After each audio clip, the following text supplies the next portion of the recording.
Clyde Pawley, l-eks segretarju ġenerali nazzjonalista fi żmien Adrian Delija, innota l-ġlied intern li hemm fih dan il-Partit Nazzjonalista. Waqt il-programm Vjova ippreżentat mill-ġurnalist Albert Gauci Cunningham fuq ix-xandir nazzjonali, Pawley spjega li hemm grupp fil-Partit Nazzjonalista li jaħseb li għandu id-dritt difin b'referenza għal fazzjoni estremista li kontinwament ingħata tort għas-sitwazzjoni li nsab fiha l-partit u baqgħet markupra minnha fl-aħħar snin.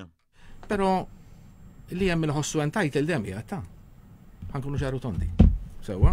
Imma di tal-xi ġifieri. Ġifieri jiena this is divin. divini.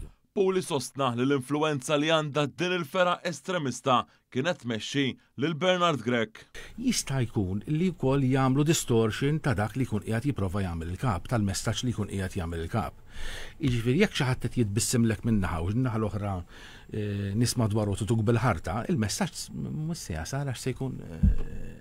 F'dan l-istess programm Pawley irrefera għall-aġir tal-fazzjoni estremista nazzjonalista fil-Parlament b'mod partikolari dak tad-deputat Carol Aquilina li l-aktar minn darba attakka lill-Speaker Angelo Farrugia. Imma eżempju kellek ixjuż eżempju anke dal-aħħar fil-Parlament. Meta inti tagħmel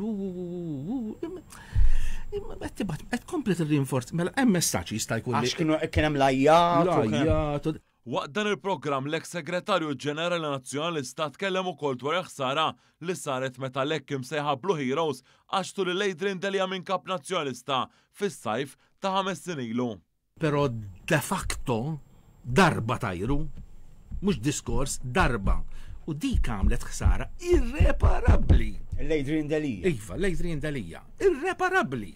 Fl-istess programm kien hemm ukoll l-eks kandidat nazzjonalista ta' żmien Simon Busuttil, Wayne Hewitt. Hawnhekk tkellem dwar il-problemi finanzjarji li għandu il-Partit Nazzjonalista.